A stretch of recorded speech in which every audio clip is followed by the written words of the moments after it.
Selamat pagi, salam sejahtera, Assalamualaikum warahmatullahi wabarakatuh, Shalom. Perkenalkan, nama saya James Jonas Batkunde. Saya adalah dosen tetap pada program studi teknologi informasi Sekolah Tinggi Ilmu Manajemen Informatika Kreatindo Manokwari.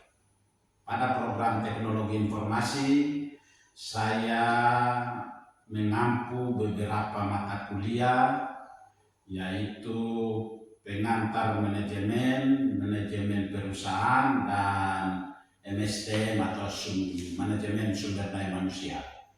Saat ini saya akan menjelaskan salah satu mata kuliah, yaitu mata kuliah manajemen perusahaan sebagai persyaratan pernyataan diri dosen unjuk kerja Tridharma Perguruan Tinggi dengan tujuan untuk memenuhi persyaratan sertifikasi dosen pada gelombang pertama tahun 2026.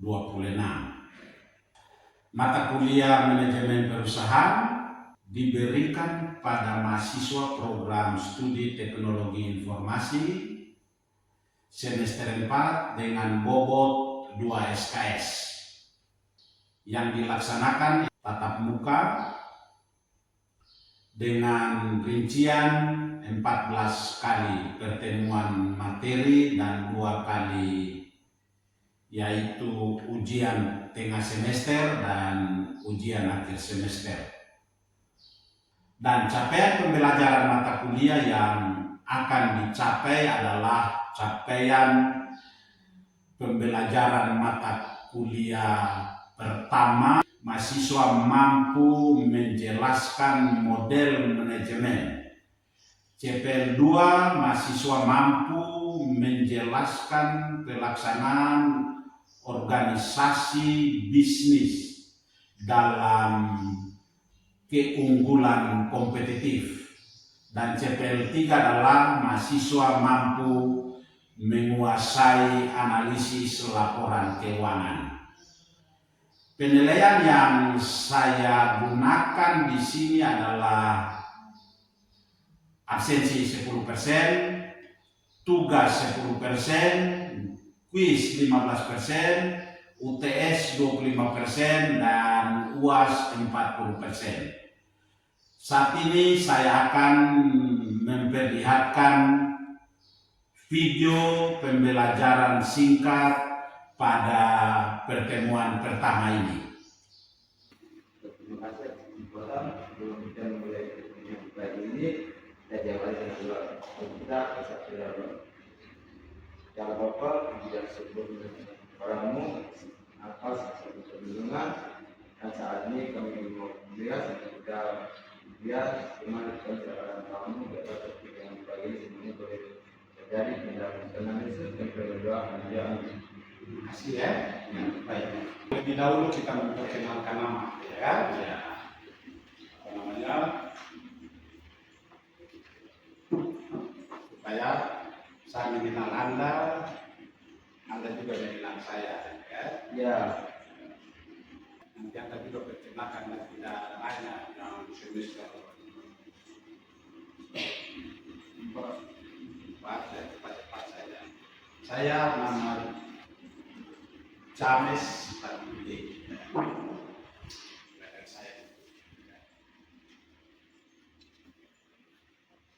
Status telah berkeluarga, istri 1, anak 1.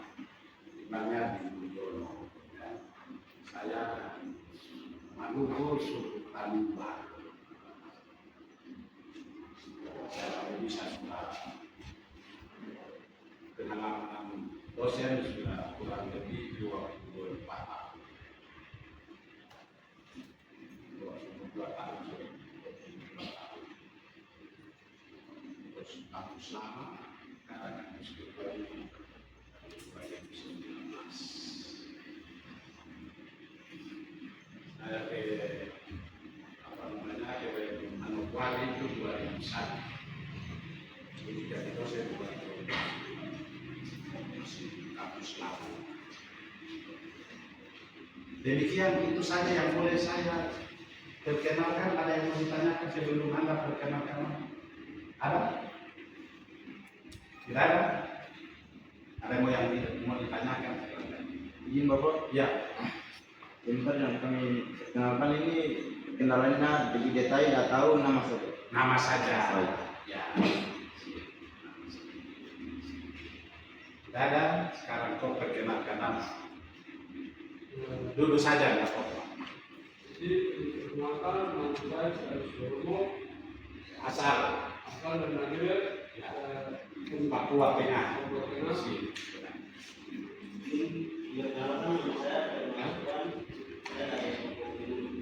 Mana? Izin perkenalkan, nama saya Desya Muid, asal dari Sebuah. Perkenalkan, nama saya Milius Kalori, asal dari Wamena, Pokok Pegunungan. Izin perkenalkan, nama saya Yosefina Penembander, asal Maluku, Kalimantan. Mata kuliah manajemen perusahaan. Pokok SKS-nya 2. Kode mata kuliahnya. Terus masuk ke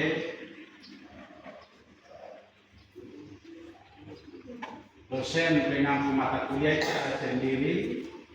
Terus masuk ke sikap. Sebelum itu sikap itu adalah bertanggung jawab. Tadi kita jelaskan di RPS bahwa ada 3 pokok materi. Yang pertama, mengapa mempelajari manajemen. Yang kedua adalah apakah manajemen itu, dan yang ketiga model manajemen. Kita akan lihat satu persatu. Namun sebelum kita masuk ke sana, ada yang mau ditanyakan? Ada? Tidak ada? Ada yang memberikan pertanyaan, saran, masukan? Tidak ada? Jangan malu-malu ya. Iya. Artinya bahwa ini pembelajaran orang dewasa, Anda sudah masih, tidak perlu malu-malu. Kalau tidak ada kita lanjut. Lalu di dalam manajemen itu lagi pertanyaan mendasar yang mungkin timbul dalam benak Anda atau benak kita semua saat pertama kali Anda mempelajari manajemen adalah mengapa saya harus mempelajari manajemen? Untuk apa? Jawaban adalah suatu saat Anda akan berada dalam ruang lingkup suatu organisasi, suatu lembaga, ya kan? Atau Anda memiliki kepentingan untuk terlibat ataupun memiliki cara-cara pengelolaan organisasi. Jadi belajar manajemen ini satu saat Anda terjun ke dunia kerja, berorganisasi di lembaga pemerintah maupun swasta di mana Anda mengabdi, Anda baru bisa tahu apa itu manajemen. Anda mengalaminya, ya. Anda pasti melakukan, itulah manajemen. Ilmu manajemen dapat diterapkan bagi semua bentuk organisasi. Ulangi, ilmu manajemen dapat diterapkan bagi semua bentuk organisasi. Seperti perusahaan. Nah, perusahaan juga organisasi, ya kan? Pemerintah, organisasi pemerintah, ya kan? Baik itu di provinsi kabupaten, kota maupun provinsi maupun di pusat. Dunia pendidikan, nah seperti Anda ini, ya kan? Belajar, teratur, ya kan? Kuliah teratur itu bagian dari manajemen. Karena mengelola jam belajarnya dengan baik, karena Anda hadir di sini untuk belajar. Sosial, politik, keagamaan, dan lainnya. Dengan demikian, sangat naif jika dikatakan bahwa seorang mempelajari ilmu manajemen hanya karena ingin memiliki jenjang karir dalam manajemen perusahaannya, atau sebuah kuliah manajemen tidak perlu untuk diberi atensi karena adanya sebagai sebuah syarat untuk meraih gelar yang Anda inginkan. Jadi Anda belajar di dunia pendidikan khususnya bukan cuma untuk mau dapat gelarnya saja, tidak, ya kan? Tapi bagaimana ilmu yang Anda dapat, yang nanti Anda terapkan itu, di mana sebentar nanti setelah Anda output dari sini atau keluar dari sini, Anda bisa terapkan ilmu yang Anda dapat itu di mana Anda bekerja, baik itu di perusahaan, baik itu di pemerintah, di dunia pendidikan, maupun di tengah-tengah lingkungan masyarakat di mana Anda berada. Sekarang kita masuk ke pokok yang kedua adalah apakah manajemen itu? Dia tanya, ya kan? Tadi itu berbicara tentang bagaimana mengelola manajemen. Sekarang dia bilang apa itu manajemen? Tadi pokok pertama itu mengelola, mengatur. Sekarang itu dia apa itu manajemen? Istilah manajemen mengacu pada kata to manage, yang berarti mengatur, mengurus atau mengelola. Jadi manajemen adalah mengatur, mengurus atau mengelola dan sebagainya. Bahasa seberangnya to manage. Seperti yang terjadi pada banyak bidang studi lainnya yang menyangkut human. Human itu apa? Ya, manusianya. Jadi yang mengatur, yang mengelola, yang mengurus organisasi itu manajemen, manusia. Yang memanage sebuah organisasi, sebuah perusahaan, pemerintah, dunia pendidikan itu manusia. Sehingga dia bilang bahwa menyangkut humannya, manusianya. Maka manajemen tergolong yang sulit didefinisikan. Jadi beberapa definisi manajemen daripada pakar manajemen adalah, yang pertama adalah Mary Parker Follett. Jadi dari penjelasan tentang to manage atau to manage atau manajemen, lalu beberapa pakar atau beberapa ahli lalu memberikan pengertian tentang apa itu manajemen.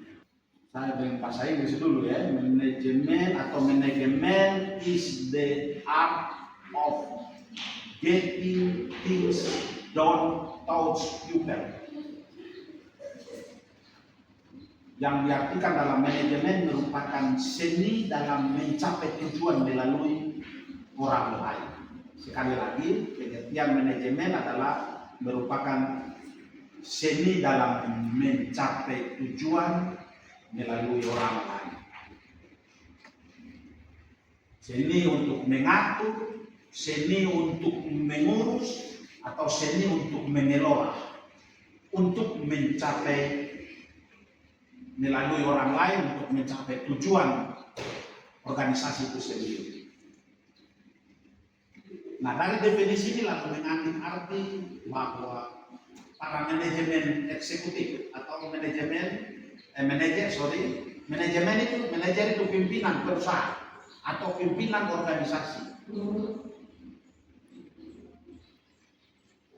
Manajer mencapai tujuan-tujuan organisasi melalui pengaturan orang-orang lain untuk melaksanakan berbagai tugas yang mungkin diperlukan.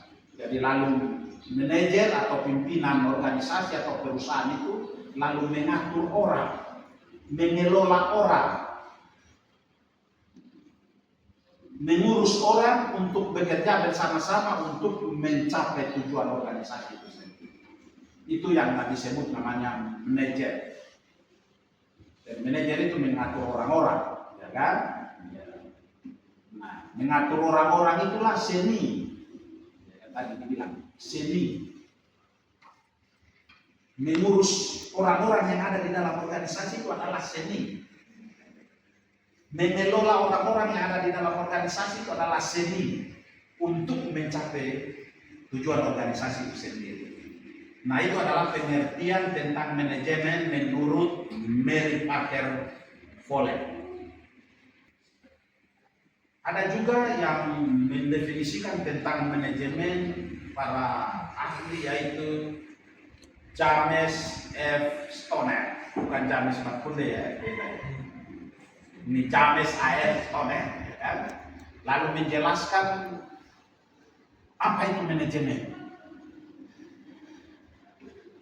Manajemen ialah sebuah proses perencanaan, organisasi, kepemimpinan, dan pengawasan terhadap usaha-usaha anggota organisasi dan penggunaan semua sumber-sumber organisasi lainnya untuk mencapai tujuan organisasi yang telah ditetapkan. Yang ketiga adalah manajemen menurut Luther Bullitt. Dia lalu mendefinisikan manajemen itu menjadi suatu bidang pengetahuan ilmu yang secara sistematik berusaha memahami mengapa dan bagaimana orang bekerja sama. Jadi Luther Bullitt lalu dia mendefinisikan manajemen itu orang-orang di dalam organisasi itu bekerja bersama-sama, ya kan?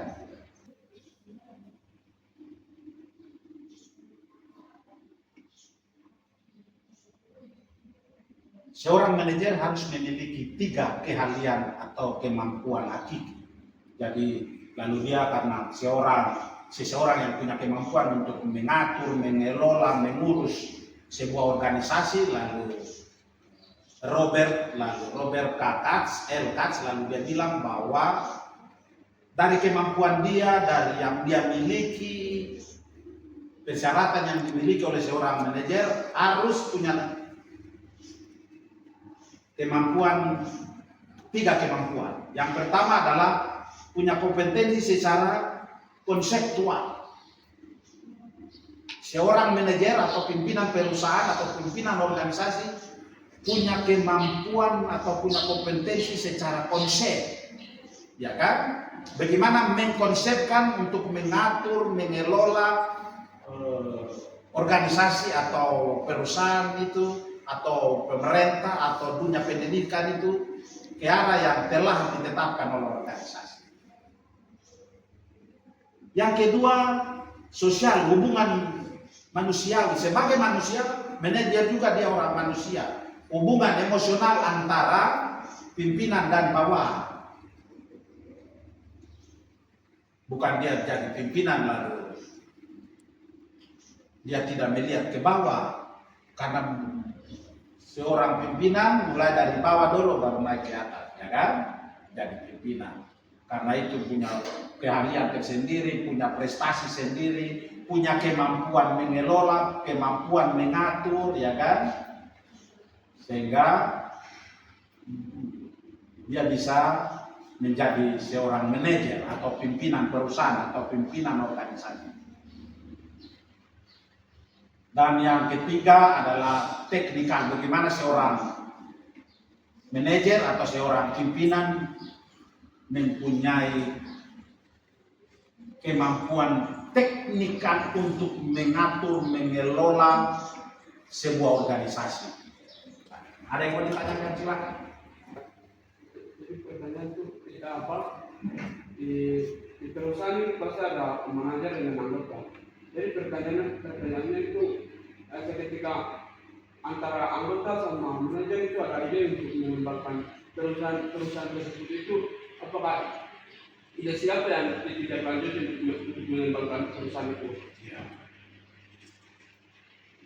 Di dalam sebuah organisasi atau perusahaan pasti ada pimpinan, adalah manajer maupun tenaga kerja atau anggota. siapa yang akan, pertanyaan dari siapa Iskarius, siapa yang akan menindaklanjuti itu, kita begitu ya. Yang berikan masukan saran itu anggota. Yang menindaklanjuti masukan saran dari anggota itu adalah seorang manajer. Yang berikan keputusan itu adalah seorang manajer untuk dilaksanakan di semua tingkatan. Jadi anggota tidak berikan keputusan, tidak. Dalam sebuah organisasi, sebuah lembaga, baik itu swasta maupun pemerintah, anggota atau tenaga kerja ada berikan masukan, saran.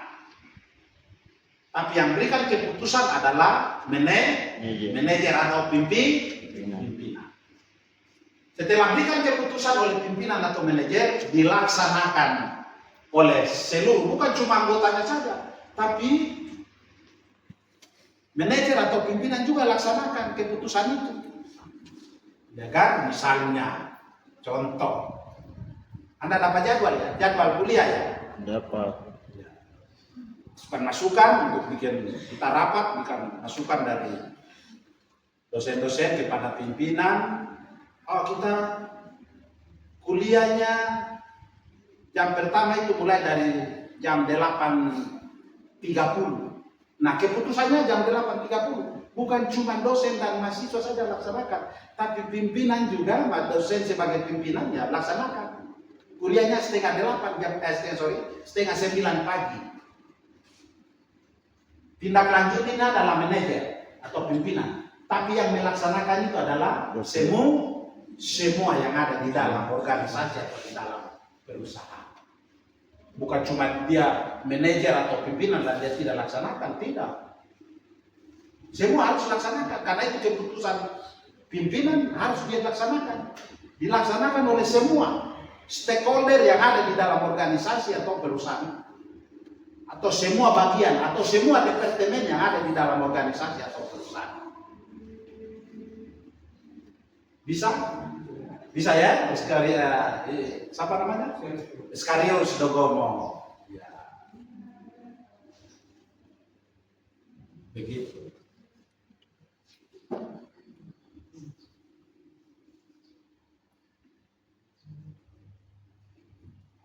Ada lagi sebelum kita masuk di sub materi yang ketiga? Tidak ada? Tidak ada?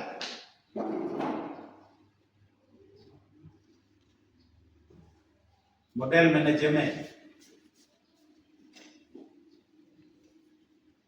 Beberapa contoh model manajemen yang digunakan dalam suatu organisasi beserta penjabaran fungsinya adalah sebagai berikut. Jadi tadi yang pertama itu adalah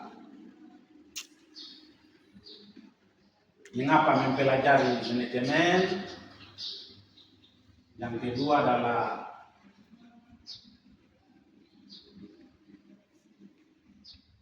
apakah manajemen itu,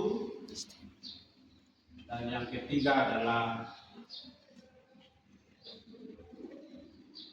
model manajemen.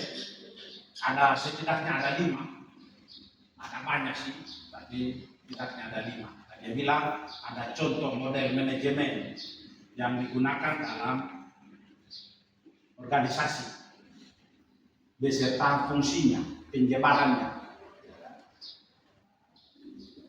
Yang pertama dalam model manajemen PIE. Model termasuk yang paling sederhana karena hanya meliputi 3 fungsi saja. Jadi model pertama itu yaitu PIE itu dia bilang model yang paling sederhana. Cuma hanya 3 fungsi, yaitu yang pertama itu fungsi perencanaan, yang tadi itu planning. Yang kedua adalah fungsi implementasi atau pelaksanaan, dan yang ketiga adalah fungsi evaluasi, ya kan? evaluasi sumber daya agar mencapai tujuan yang ditetapkan. Ulangi, model yang kedua adalah POAC. P itu adalah planning, O itu adalah organizing, A itu adalah actuating, dan C itu adalah controlling.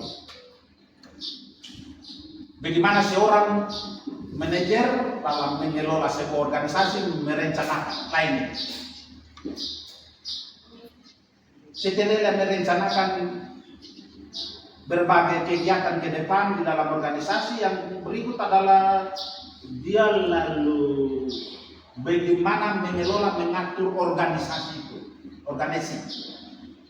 dengan baik, dengan benar misalnya. Setelah itu lalu dia actuating atau, dan yang keempat adalah bisa mengontrol, controlling, ya kan, pengawasan. Seorang manajer pimpinan lalu bisa mengawasi organisasi itu.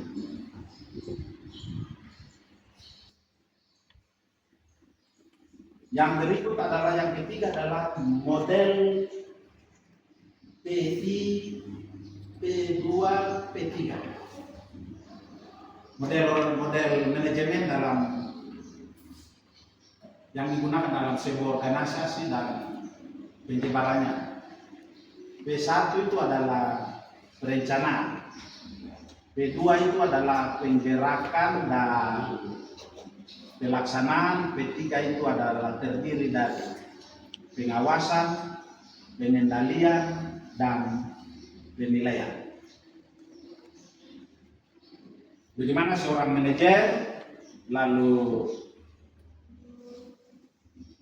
melakukan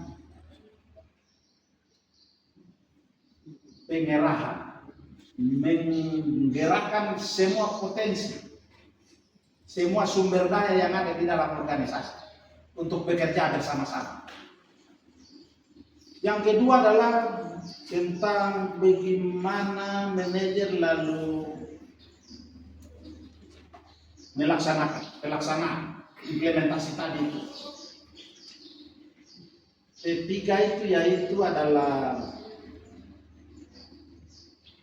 mengawasi atau pengawasan, bisa mengendalikan dan bisa menilai.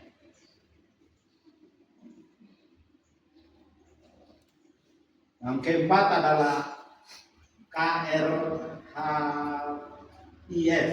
yaitu analisis, R itu adalah rumusan, R itu adalah rencana, itulah implementasi, dan F itu adalah forum komunikasi. Bagaimana lalu seorang manajer lalu menganalisis pelaksanaan itu, berbagai kegiatan, program. Bagaimana menganalisis jalannya organisasi atau organisasi, ya. Lalu bagaimana lalu setelah menganalisis, ya kan? Bagaimana lalu merumuskan apa sih kegiatan yang akan dilakukan oleh organisasi, misalnya. Setelah merumuskan bagaimana rencana pelaksanaan, ya kan? Kapan ini nanti dilaksanakan rencananya, ya kan? Bagaimana nanti pelaksanaan atau implementasinya? Implementasi itu pelaksanaan, ya kan? Akan dilaksanakan di lapangan misalnya, ya kan? Dan F adalah forum komunikasi. Bagaimana tempat itu untuk kita berdiskusi, berkomunikasi antara pimpinan dan bawahan, antara bawahan dengan bawahan atau tenaga kerja itu sendiri, atau sumber daya manusia yang ada di dalam sebuah organisasi. Yang kelima adalah model ARRIMS,